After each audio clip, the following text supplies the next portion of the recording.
जय Jinendra everyone. Am I audible? मेरी आवाज आ रही है?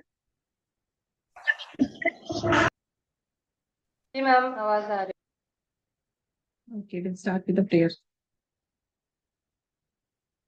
नमो अरिहंताणं, नमो सीताणं, नमो आयरियाणं, नमो वज्रायणं, नमो लोये सहस्रहूणं, ऐसो पंच नमोकारो सब पावपणासनो, मंगलाणं च सावेसी परमं भुवै मंगलम्, परमं भुवै मंगलम्। सबको जय जिनेन्द्र। तो आज हम अपना क्लास शुरू करने से पहले ये नोट डाउन कर लेते हैं। आप लोग ने जिस जिस टॉपिक पे किया है ना, वो अपना बता दीजिए। जयदीप जी, आपने 5 समवाय पे किया ना, एपिस्टोमोलॉजी में? यस मैम, जय जिनेन्द्र मैम। या मैम, जय जिनेन्द्र। सप्तभंगी का दूसरा, करना है मैम। नेक्स्ट वीक कर देता हूँ मैम। अच्छा, कौन सा है आपका टॉपिक? सप्तभंगी का मैम। हाँ, सप्तभंगी का। Yes ma'am. हाँ, समवाय का हो गया, सप्तभंगी का बाकी है।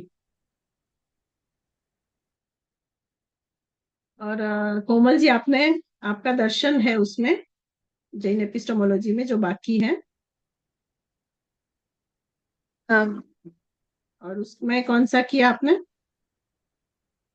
आत्मा। क्या? आत्मा आत्मा। हाँ, soul in Indian philosophy. Sadhvi ji, आपका कौन सा हुआ? मैम, अवधि ज्ञान, मन परिज्ञान, केवल ज्ञान हम्म। हो गया। अभी मोक्ष का स्वरूप लेना है। हाँ, वो इंडियन वेस्टर्न फिलोसॉफी में बराबर है, इंडियन फिलोसॉफी में। इंडियन। फिर हाँ रमेश जी ने नई बात किया ना। And what is his topic for West Indian philosophy? Karma in different philosophies. Okay, ठीक है। अरुणा जी ने कौन सा किया था, याद है आपको? कोमल? आप कौन सा किया है? तो वो नए नए बात किया है हमने, वो एंड इट्स डिविजन्स। हाँ, वो नई बात लिखी है हाँ मैंने। जी। नहीं, अरुणा जी का पूछ रही हूँ। गल गल किया। और मैम, उनको परमाणु पुद्गल कुछ दिया था ना। हाँ, वो इंडियन फिलोसॉफी में, और इसमें अ, मति श्रुत और अवधि क्रिया। हाँ, हाँ हाँ। मति मति और और श्रुत। श्रुत ज्ञान। हाँ। और इंदु जी ने? कारण कार्य और एक क्या था ना?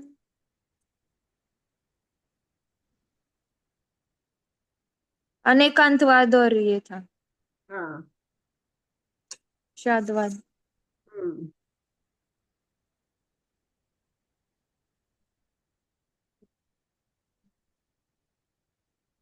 ठीक है। अभी वेस्टर्न फिलोसॉफी में कैसे करना है? अभी वेस्टर्न फिलोसॉफी की क्वेश्चन बैंक आप लोग के पास है ना?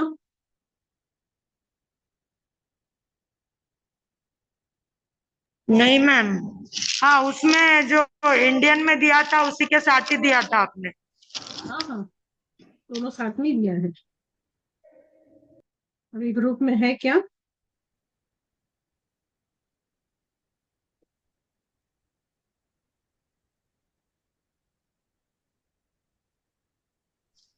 मैम, मेरे पास लिखे हुए हैं।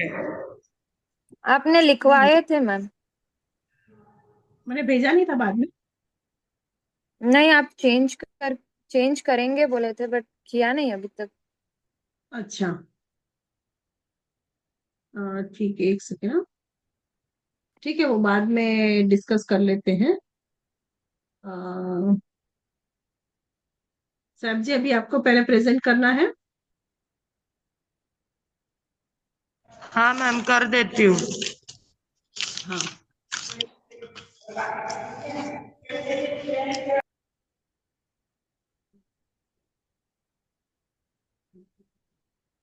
हाँ शुरू कीजिए साहब जी।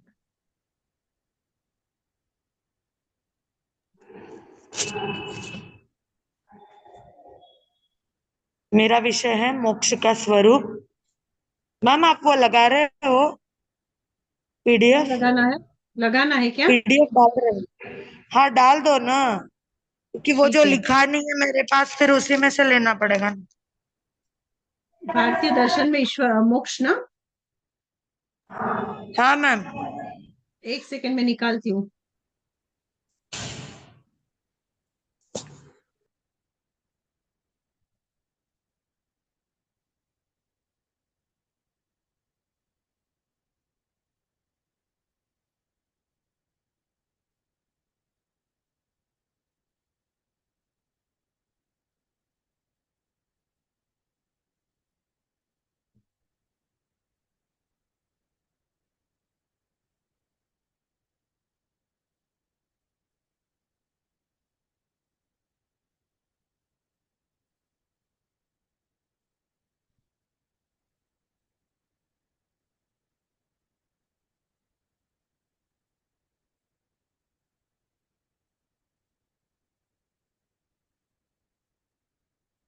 हाँ शुरू कीजिए साहब जी।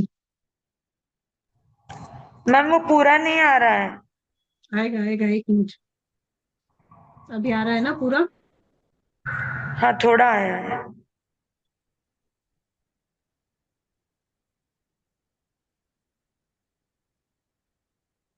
हाँ कीजिए।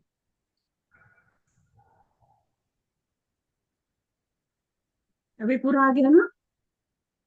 हाँ थोड़ा आया है। थोड़ा मोक्ष नहीं आपका? विचार। हाँ आधा ही आया मैम, पूरा पेज नहीं आया है। पूरा पेज तो वो तो नीचे करती जाऊंगी जैसे ही आप आगे बढ़ोगे। हाँ। मोक्ष विचार भारतीय दर्शन की वह विरल विशेषता है जो उसे पाश्चात्य दर्शन से पृथक करती है, यानी अलग करती है। पाश्चात्य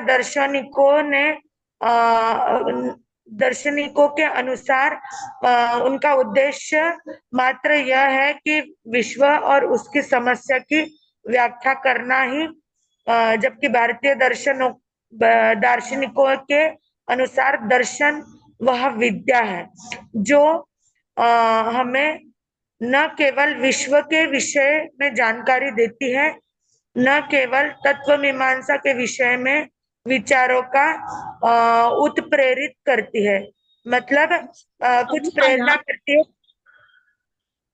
हाँ? यही पढ़ने वाले हो पूरा?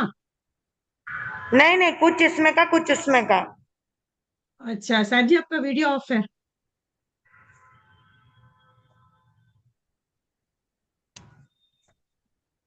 अभी दिख रहा है।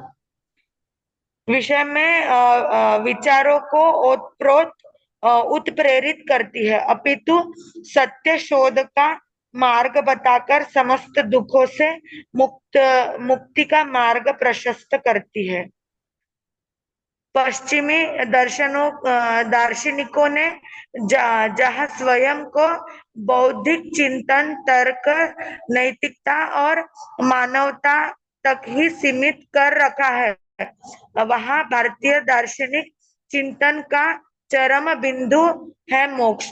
मतलब जो इंडियन फिलोसफी वाले हैं, भारतीय दर्शन वाले, वे उनसे आगे बढ़ चुके हैं मोक्ष के लिए। भारतीय दार्शनिक ऋषि पहले थे, चिंतक बाद में, अतः बौद्धिकता, नैतिकता और मानवता उनका साधन थी, साध्य नहीं। वे साधन मानते थे, साध्य नहीं। ऋषि चिंतन का चरम लक्ष्य रहा है मोक्ष, जो तर्क से प्राप्त नहीं अतः तर्कातीत है, मतलब तर्क से भी ज्यादा है, उससे अलग है।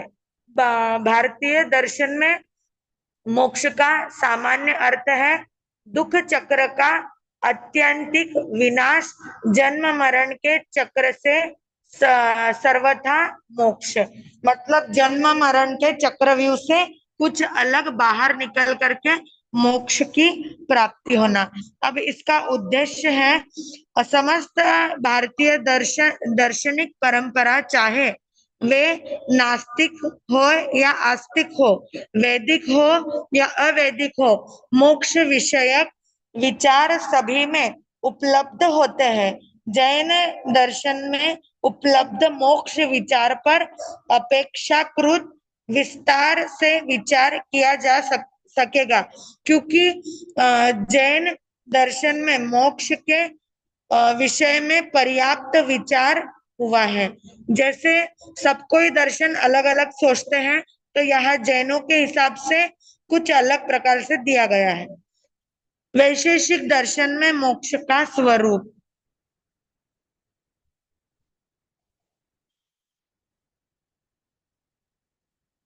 चार्वाके मैम, चार्वाके। वैशेषिक दर्शन में न्याय दर्शन का समान तंत्र है, अतः मोक्ष के विषय में दोनों के विचार प्राय समान है। मतलब वैशेषिक और न्याय दर्शन एक समान ही मानता है। यहाँ महर्षि कणाद के अनुसार सभी प्रकार के अदृष्ट का विनाश हो जाने पर आत्मा का शरीर से संबंध विच्छेद हो जाता है, मतलब खत्म हो जाता है। मोक्ष की अवस्था में जन्म मरण का चक्र समाप्त हो जाता है। वैशेषिक के अनुसार चैतन्य अथवा ज्ञान आत्मा का स्वाभाविक गुण नहीं है, मतलब आत्मा का स्वाभाविक गुण नहीं दिया जा रहा है। द्रव्य मूलतः निर्गुण होता है। बुद्धि, सुख, दुख, इच्छा, द्वेष, प्रयत्न, धर्म, अधर्म, संस्कार ये सब आत्मा के औत्पादिक गुण। अतः जब मोक्ष होता है तब आत्मा के इन सभी गुणों का भी वियोग हो जाता है। मतलब ये जो गुण दिए गए, दुख, इच्छा, द्वेष आदि, तो वे सारे वियोग हो जाते हैं, खत्म हो जाते हैं। फिर कहते हैं तद भावे संयोग भावो प्रादुर्भावश्च मोक्षः। मैम थोड़ा सा आगे। हाँ, मतलब इसका जैन और दर्शन और वैशेषिक दर्शन का देखेंगे तो जैन दर्शन में चैतन्य और ज्ञान जो है ना, वो आत्मा का स्वाभाविक गुण है, चेतना गुण और ज्ञान गुण। पर वैशेषिक हाँ दर्शन में वो स्वाभाविक गुण नहीं है, वो एक डिफरेंस हो गया। फिर क्या कहते हैं कि द्रव्य के मूल से वो निर्गुण होता है। तो वो निर्गुण कैसे होता है? वो कहते हैं कि बुद्धि, सुख, दुख, इच्छा, द्वेष, ये जो सारे अपने गुण भाव है। है ना, वो धर्म, हाँ अधर्म, ये सारे जो संस्कार है, ये आत्मा के औपाधिक गुण है। मतलब आगंतुक गुण नहीं है, आगंतुक गुण है, वे आत्मा के साथ समवाय संबंध से रहते हैं, क्योंकि आत्मा और शरीर हुआ इसीलिए वो उसके साथ समवाय के रूप में है। पर जब मोक्ष हो जाता है तो ये सारे चले जाते हैं, उनका वियोग हो जाता है। समझ में आया? तो वो आप डिफरेंस हाँ लिख सकते हो। आपने कहा ना कि डिफरेंस इसमें नहीं दिया है, तो इसीलिए मैं थोड़ा एक दो डिफरेंस समझा रही थी। हाँ, अभी हाँ करिए। मैम। तदेव दिश नहीं मैम, ये दूसरा है, ये वाला दूसरा यहाँ है। से आपको लेना है अर्थात। इस ये अर्थात तदुभाव है, आपने जो शरीर। बोला ना, हाँ हाँ संयोग हाँ अभावो प्रादुर्भावश्च मोक्षः, हाँ। उसका ये अर्थ है। श- शरीर धारक मन कर्म आदि का अभाव होने से वर्धमान शरीर के संयोग का वर्तमान। अभाव हो जाता है। मतलब जो वर्तमान में हमारा शरीर है, उसका संयोग का अभाव हो जाता है, मतलब खत्म हो जाता है। एवं नए शरीर का उत्पाद नहीं होता, मतलब हम नया शरीर नहीं धारण करते। वैशेषिक के अनुसार मोक्ष के स्वरूप का वर्णन करते हुए मल्लिशेन कहते हैं तदैवं दिशानादीनां नवाणामपि मूलतः गुणानां मनो ध्वंसः सोपवर्गः प्रतिष्ठितः। इस प्रकार न्याय वैशेषिक दर्शन के अनुसार सुख दुख इच्छा आदि के समान ज्ञान का भी मोक्ष अवस्था में अभाव हो जाता है। उनके अनुसार यह समस्त धर्म शरीर सापेक्ष है। जब इंद्रिय सहित शरीर से आत्मा का संपर्क छूट जाता है, तब ये धर्म भी नष्ट हो जाते हैं। इस अवस्था में आत्मा की स्थिति प्रायः उसी प्रकार की हो जाती है जिस प्रकार गाढ़ सुपुष्ट अवस्था में वह सुप्त अवस्था जड़, में। हाँ, जड़ पाषाणतः संज्ञा शून्य हो जाता है। मतलब पत्थर की तरह कह रहे हैं ना मैम? पशु जैसे होते हैं ना, मूड, नहीं, जो सुषुप्त पाषाण अवस्था कहा में है होते ना? हैं। हम्म। हाँ, जिसको संज्ञा ही नहीं है, बुद्धि ही नहीं है, नहीं होती है, हाँ। वैसे जड़ हो जाते हैं। वात्स्यायन के अनुसार सम्यक ज्ञान की प्राप्ति के पश्चात सांसारिक पदार्थ में आसक्ति का नाश हो जाता है। परिणाम स्वरूप उस मन, वाणी या शरीर से कोई प्रवृत्ति की अपेक्षा नहीं होती जो उसके दूसरे जन्म का कारण बन सके। देखा जाए तो जैन दर्शन के अनुसार यहाँ पर पर्याय चेंज हो रही है, मतलब शरीर की या इंसान की, हमारे जीव की, जब तक वह सम्यक्त्व प्राप्त नहीं करता है, केवल ज्ञान को प्राप्त नहीं करता है। तो इसमें और उसमें डिफरेंस है। फिर कहते हैं पश्चात सांसारिक पदार्थों के आसक्ति का नाश हो जाता है। परिणाम स्वरूप उसके मन, वाणी या शरीर से कोई प्रवृत्ति की अपेक्षा नहीं होती जो उसके दूसरे जन्म का कारण बन सके। प्रारब्ध कर्म भी धीरे धीरे छूट जाते हैं। फलतः पुनः जन्म लेने की भी कोई आवश्यकता नहीं होती। आत्मा की यह अवस्थिति ही मोक्ष है। मतलब वो पहले ही मोक्ष बता दे रहे हैं। अब सांख्य दर्शन मेरे बुक के अनुसार सांख्य दर्शन द्वैतवादी दर्शन है। उनके अनुसार संसार के घटक तत्व दो है, प्रकृति और पुरुष। प्रकृति जड़ है और पुरुष चेतन है। प्रकृति सतत्व, रज और तम, इन तीन गुणों का समवाय है, त्रिगुणात्मिका है। पुरुष त्रिगुणातीत है। सुख और दुख, कर्तव्य और भोक्तृत्व प्रकृति का धर्म है। धर्म है यानी गुण है, उनकी क्वालिटी है। पुरुष कुटस्थ है, नित्य है, ऐसा वे कहते हैं। सुख दुख आदि उसके धर्म नहीं, पर अनादि अज्ञान अथवा अविद्या के कारण पुरुष प्रकृति को अपना मान लेता है। मैम इतना ही है ना? हाँ, और उसमें कोटेशन दिया है ना, ये वाला आप लिख सकते हो। हाँ। धर्म निवृत्तो हो। धार्मिक न वृत्तो निर्मल ज्ञानोदयो महादयो। मोक्ष के लिए महोदय। बौद्ध वाङ्मय में निर्वाण शब्द अधिक प्रचलित है। निर्वाण का अर्थ है बुझ जाना, पुनर्जन्म। मैम वो तो बौद्ध में आएगा ना, कि इसी में आएगा सांख्य में? ये बौद्ध का ही है, सॉरी, ये बौद्ध का है। मैं वही बोल रही हूँ, हाँ मैं तो भी हाँ, वही ये बोल बौद्ध रही का है। थी। हाँ हाँ हाँ, मैं, इसका यहाँ है, सॉरी। हाँ हाँ हाँ,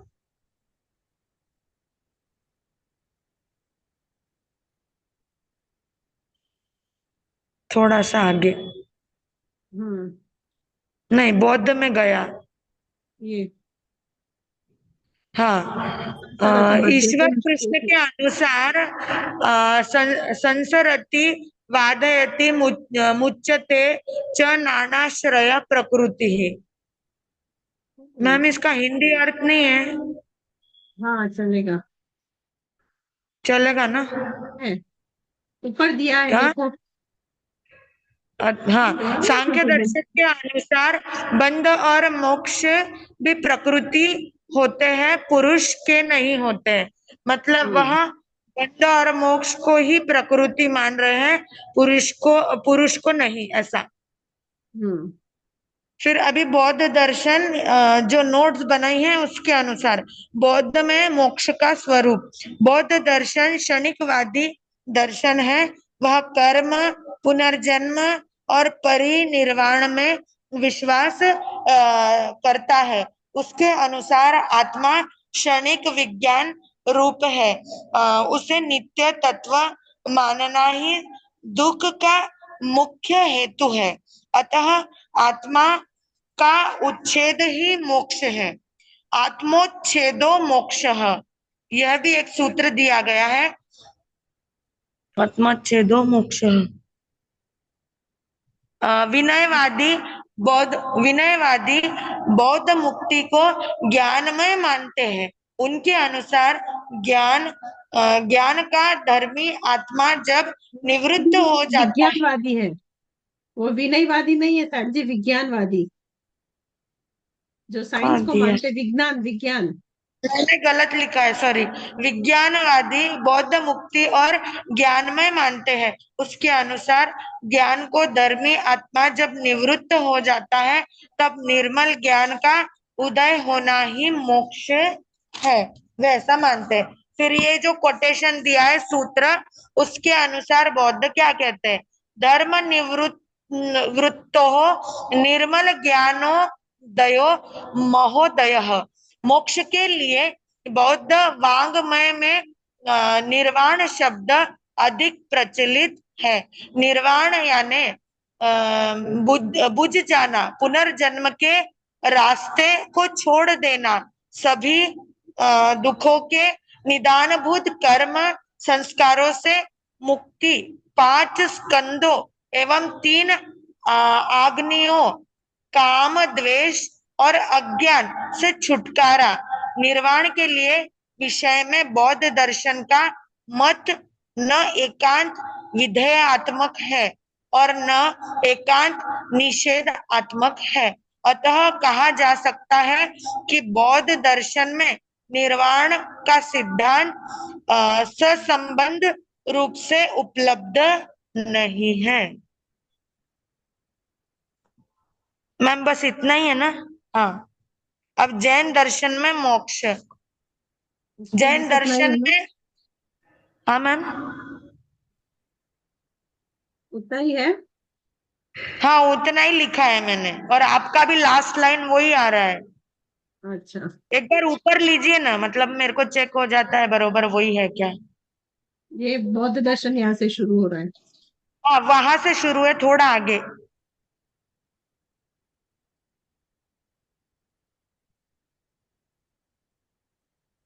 उपलब्ध नहीं, इसमें तो आगे और दिया है शायद।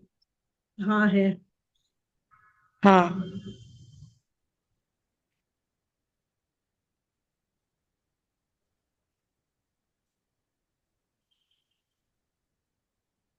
हाँ, नहीं उतना ही है मैम, बस उतना ही है। ये यहाँ खत्म हो रहा है ना, संबद्ध रूप में उपलब्ध नहीं होता है।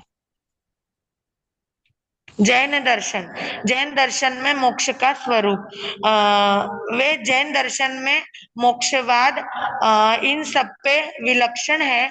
वह न आत्मा की पूर्ण स्वतंत्रता में विश्वास करता है और न ईश्वर कर्तृत्व में, वह न एकांत द्वैतवादी है। जैन दर्शन का जीव स्वभावतः शुद्ध, अनंत, चतुष्ट, अनंत मतलब अनंत ज्ञान, अनंत दर्शन, अनंत सुख, अनंत चारित्र, अनंत बिल्व आदि जो हमारे गुण है, जो सिद्धों के गुण है, 8 गुण आदि में मानता है, कर्मों का करता है और भोगता है। ये तो जो हमारी आगम गाथा है, मैंने उस हिसाब से लिखा है कि जो जीव है वह स्वयं से करता है और स्वयं से भोगता है। जीव ही करता और भोगता है, अर्थात एक ही जीव जब हाथी के शरीर में उत्पन्न होता है कर्म केवल मानसिक या शरीर क्रियाएं नहीं सत्ताएं है, मतलब सत्ताएं है ना, मतलब उनमें कोई ऐसी सत्ता नहीं है। फिर कहते हैं मोक्ष क्या है? संपूर्ण कर्मों का अत्यंतिक एवं निर्णय विनाश ही मोक्ष है। कि जब आत्मा स्वभावतः शुद्ध है तो वह बंधन में कैसे पड़ता है? जैन दर्शन के अनुसार बंधन का कारण है, बंधन का कारण है मिथ्या दर्शन, मिथ्या ज्ञान और मिथ्या चारित्र। ये जो 3 पॉइंट्स है वे मिथ्यात्व के लिए दिए हैं। इसके विपरीत श्रद्धान, ज्ञान और आचरण ही मोक्ष मार्ग है। तत्वार्थ सूत्र यानी तत्वार्थ सूत्र का जो पहले अध्ययन का पहला सूत्र है कि सम्यक दर्शन ज्ञान चारित्राणि मोक्ष मार्ग, उस गाथा सूत्र के अनुसार एक महान मनोवैज्ञानिक सूझ का परियाचक है, क्योंकि मानवीय चेतना के मुख्यतः 3 आयाम है, ज्ञान, भाव और संकल्प। चेतना को भावनात्मक पक्ष को सही दिशा में नियोजित करने हेतु आवश्यक है सम्यक दर्शन। ज्ञानात्मक पक्ष के सम्यक नियोजन का परियाचक है सम्यक ज्ञान। संकल्प चेतना, वो जो 3 पॉइंट्स दिए गए हैं, ज्ञान, भाव और संकल्प, उस हिसाब से यह पॉइंट्स दिए जा रहे हैं। संकल्प चेतना के जागरण के लिए सम्यक चारित्र का प्रावधान किया जाता है। अब एक सूत्र के अनुसार कह रहे हैं कि सिद्धतीय, बुद्धतीय, पारगयतीय, परंपरागयतीय। अब ये कहाँ है मैम? ये थोड़ा सा आगे। उमा स्वाति जी का। अच्छा, उमा स्वाति जी। कृष्ण कर्मोक्षय मोक्ष, अर्थात संपूर्ण कर्मों का अत्यंतिक एवं निर्णय विनाश ही मोक्ष है। जहाँ कुछ भी नहीं रह जाता, सारी चीजें हो जाती है, पूर्ण कर्मों से क्षय हो जाते हैं, तब वह जैन दर्शन के अनुसार मोक्ष कहा जाता है। प्रश्न हो सकता है कि जब आत्मा स्वभावतः का, मैम 1 मिनट, कहाँ गए हो मैम? ये पढ़ लिया मैंने, मिथ्या दर्शन मिथ्या ज्ञान। अभी नीचे का, जैन दर्शन में मुक्त जीव को सिद्ध कहा जाता है। सिद्ध का अर्थ प्रकृष्ट शुक्ल ध्यान रूपी अज्ञानी से जिन्होंने अपने संचित कर्मों को पूर्णतः जला दिया, अर्थात खत्म कर दिया, या शेष कुछ भी नहीं रहा, उसे वह मोक्ष कहते हैं। जिनकी साधना का प्रयोजन सीज गया है, पूर्ण हो गया है। भगवती सूत्र के अनुसार मुक्त जीव के स्वरूप का प्रतिपादन 8 पर्यायवाची नामों से दिया गया है। सिद्ध, बुद्ध, मुक्त, पारगत, परंपरागत। हाँ, ये जो मैंने सूत्र दिया है उसका ऊपर ही अर्थ दे रहे। परंपरागत, परिनिवृत्त, अंतकृत और सर्व दुख प्रहाण, ऐसा उन्होंने वो जो सूत्र था सिद्धयति बुद्धयति, उस सूत्र के अनुसार ऐसा हिंदी में उन्होंने ट्रांसलेट किया है।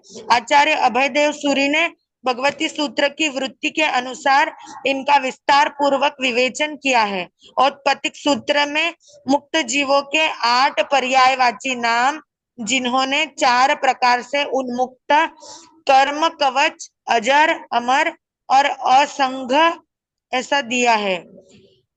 फिर सिद्ध सर्व कर्म से मुक्त है, वो जो दिया है कि 4 नाम है। उसके बाद सिद्ध सर्व कर्म मुक्त होते हैं, अतः उनके शायिक कर्म क्षय से होने वाले गुण में कोई भेद नहीं होता है। वे सभी केवल ज्ञान, केवल दर्शन और संवेदन, आत्मरमण आदि 8 गुणों से युक्त होते हैं और अनंत शक्ति संपन्न युक्त होते हैं। जैन दर्शन अनुसार जीव जन्म मरण के चक्र को नहीं, चक्र का कारण है, कर्म बंधन है। मुक्त अवस्था में आत्मा कर्मों के बंधन से पूर्णतः मुक्त होती है। यहाँ वो भी जैन पुनर्जन्म दर्शन का तो सबको पता है, वो तो सब लिख लेंगे। जैन दर्शन रिलेटेड तो I don't think so anybody wants any detailing. ये सारी चीजें वो लोग तो लिख लेंगे। और अभी ये 5 मिनट में ये लिंक बंद हो जाएगी, तो और आपको इसको कंक्लूजन बस में कुछ थोड़ा करना सा है? बच्चा है, बहुत पढ़ा नहीं है, वो वहीं पे खत्म हो रहा है, एक पैरा बच्चा है खाली। नहीं नहीं, ये सारा उसी का है। नहीं उसी का है, मैंने ये फिर सारा वो उसी ज्यादा का है। लिखा ही नहीं है। हाँ ठीक है, बोल दीजिए, आप कंक्लूड कर दीजिए। पुनर्जन्म नहीं करता है। आचारांक सूत्र के अनुसार परम पद परमात्मा पद में मुक्त आत्माओं के स्वरूप का वर्णन मिलता है। जीव के स्वरूप की तुलना बृहत्तारण्य उपनिषद में वर्णित शुद्ध आत्मा के स्वरूप की जा सकती है। उत्तराध्याय सूत्र के अनुसार मुक्त जीव अरूपी यद्यपि मोक्ष का स्वरूप वाणी से अगम्य एवं वाच्यवाचक भाव से परे है। बस इतना ही है। ठीक है, पर इसको आपको फिर बाद में कंपेयर भी कर लेना है। वो कंपेयर करके फिर वो पॉइंट्स भी लिख लेने हैं और कंक्लूजन में भी लिखना है। हाँ मैम। तो ये समझ में आ गया ना? और आपने वो दिन क्लास में जो बौद्ध के लिए और थोड़ा डिटेलिंग लिखा था ना, वो भी इसमें थोड़ा ऐड कर दीजिएगा, तो ये हाँ आंसर पूरा मैम। कंप्लीट हो जाएगा। और कंक्लूजन लिख लेना। हाँ मैम। हम्म। और किसी को और कुछ डाउट है? अभी हम लोग इसके लिए वेस्टर्न फिलोसॉफी के लिए हम लोग को जो कितने क्वेश्चन है ना, कोमल जी, जयदीप जी, इंदु जी, वो सारा अभी आंसर प्रिपेयर करके हम लोग वो करते हैं रेडी। तो क्या सबके लिए सब आंसर हो जाएंगे? तो कल क्लास में पहले हम वो भी डिस्कस कर लेंगे कि कौन सा क्वेश्चन कौन करेगा। तो बड़े बड़े आंसर है ना वो, आप लोग अपना जो दूसरा असाइनमेंट है ना, एक असाइनमेंट प्रेजेंटेशन एक खत्म हुआ और दूसरा बाकी है ना, तो वो असाइनमेंट के टेस्ट। रूप में कर लेंगे। ठीक है, अच्छा। ओके। तो मैम या काय पे वेस्टर्न लिखना है? फिलोसॉफी रिलेटेड टॉपिक ले लेंगे। क्या साहब जी? काय पे लिखना है, कैसे लिखना है? मतलब हमेशा हमें असाइनमेंट देते हैं वैसे लिखना है, कैसे लिखना है? हाँ वैसे ही कर लेते या टेस्ट कर लेते, आप लोग जो बोलो वो। मैम तो सब लोग, असाइनमेंट। नहीं तो सब लोग एक एक आंसर प्रिपेयर कर लेंगे ना, फिर उसी को ही आप लोग को प्रेजेंट कर। हाँ तो कल मैम हम आप वो क्वेश्चन क्वेश्चन। दे दो। क्या साहब जी? क्वेश्चन दे दो आप, तो वैसा असाइनमेंट लिख देंगे मैम। हाँ हाँ, वो करेंगे। नहीं तो हम लोग कल डिस्कस करते हैं एक बार क्वेश्चन बैंक। ये 3 मिनट ही बाकी है, पर नहीं तो पूरा वो क्वेश्चन बैंक लेके एक एक जन एक एक फिलोसॉफी रिलेटेड पूरे नोट्स बना देना। मैम एक एक तो क्वेश्चन क्या का एक एक सबके लिए आंसर सारे बना के आंसर वी कैन रेडी हो प्रेजेंट जाए? No ma'am. एक एक हाँ क्वेश्चन वैसे का भी आंसर कर बना के सकते हम हैं। प्रेजेंट कर देंगे मैम। हाँ हाँ, तो क्यों वो भी कर लॉजिक में भी सकते हैं। वैसा ही कर रहे हैं, लॉजिक में भी वैसा ही कर रहे हैं और रिसर्च में भी वैसा ही कर रहे हैं। अच्छा, एक एक आंसर प्रिपेयर करके वही प्रेजेंट कर रहे हैं ना? हाँ हाँ हाँ, एक 5 मार्क का, एक 9 मार्क का क्वेश्चन लेके वी विल राइट एंड हाँ 15 minutes we can cover up, 15 to 20 minutes. हाँ हाँ, तो अब वैसे ही कल आप लोग हम लोग क्वेश्चन बैंक लेके बैठेंगे, वो डिस्कस करके सारा जो वेस्टर्न हाँ फिलोसफी फर्स्ट वी विल बाकी रहा। डिस्कस, या करेक्ट करेक्ट हाँ मैम। पहले ऑलमोस्ट हमारा इंडियन फिलोसॉफी तो हो गया है, तो अभी उसमें तो सबको क्लियर है, उसमें कोई चिंता नहीं है ना? किसी को कुछ डाउट है इंडियन फिलोसॉफी रिलेटेड? तो अभी वेस्टर्न फिलोसॉफी रिलेटेड भी हमारे पास दोनों बुक है, इंग्लिश की और हिंदी की। तो उसके रिलेटेड पूरे आंसर्स वहां पे है, तो वहां से हमको निकाल निकाल के आंसर बना के फिर वही आप प्रेजेंट कर देना, तो आप लोग के आंसर भी रेडी हो जाएंगे। एक एक टॉपिक लेके ही हम लोग करेंगे, मैम सबको एक इंग्लिश एक का भेजिएगा क्वेश्चन। मैम, हाँ मैम वो इंग्लिश जो का आपको वेस्टर्न शेयर कीजिए। हाँ, क्वेश्चन वेस्टर्न बैंक में शेयर फिलोसॉफी करती हूँ। हाँ बोलो। मैम वेस्टर्न फिलोसॉफी का जो आपने पीडीएफ दिया था ना, वो मैंने देखा, लेकिन वो मेरा डाउनलोड नहीं हो रहा है, मतलब खुल नहीं रहा है या है नहीं उसमें।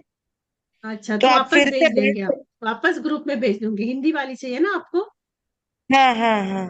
हाँ तो वापस ग्रुप में कल मैं भेज दूंगी, या आज ही हाँ भेज दूंगी, अभी ये क्लास खत्म होने के बाद मैं शेयर कर दूंगी। हाँ मैम।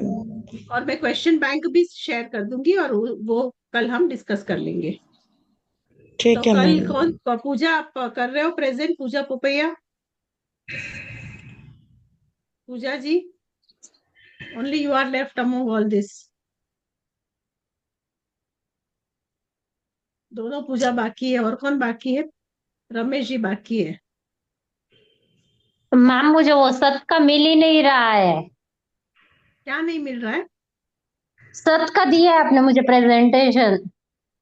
सब हाँ, द रियलिटी ट्रूथ। जो मैं शेयर कर रही थी उसी में तो है। किसमें? अभी जो पीडीएफ हम लोग क्लास में शेयर कर रहे थे वही उसी में तो है। मैम मेरे पास वो पीडीएफ आई ही नहीं, वही देख रही थी मैम मैंने। ठीक है, वापस शेयर कर देंगे। हाँ मैम, पीडीएफ शेयर करो। मैं ना, मुझे मैंने बहुत सर्च भी किया, ये अभी नहीं मिला मुझे। क्योंकि कैसा है, अभी वो मुझे प्रेजेंटेशन देना है। मैंने वो फिलोसॉफी बुक में देखा, उसमें ना थोड़े थोड़े पॉइंट ही दिए हैं, हर दर्शन में क्या है। मैं बोली अभी इसमें क्या एक्सप्लेन करूंगी। 1 मिनट में ये वीडियो बंद हो जाएगा शायद, जूम लिंक। तो ओके वापस ओके हम लोग नहीं जुड़ेंगे, पर तब तक बात करते रहो जब तक वो बंद नहीं हो जाए। ओके। तो मैम फिर वो ना मैम बहुत ही कम पॉइंट्स है, तो मैं एक्सप्लेन नहीं कर पाऊंगी, तो ना थोड़ा सा मैटर तो चाहिए कुछ बताने को। ठीक है ठीक है, हाँ और कौन कुछ बोल रहा था? मैम आपने अभी क्या बोला? मैं ना डिस्कनेक्ट हो गई थी। हाँ, वेस्टर्न फिलोसॉफी रिलेटेड जो हमारी है ना, वो सारे क्वेश्चंस हम लोग शेयर कर देंगे, सबको डिस्ट्रीब्यूट कर देंगे, फिर वो आप उसी को आंसर रेडी करके उसी को प्रेजेंट कर लेना, और वही आंसर आपको फिर शेयर करना है वर्ड फाइल में। मतलब आप ऐसे ही नोट्स मैम बनाना कि आप टाइप करके ही भेजो, लिखना नहीं है, हैंड रिटन नहीं चाहिए, हाँ ठीक है? समझ में आया कोमल जी? हेलो। हाँ मैम। तो कल हम लोग वो मैम डिस्ट्रीब्यूट मतलब कर देंगे। वेस्टर्न फिलोसॉफी का वापस प्रेजेंटेशन ही रहेगा ना?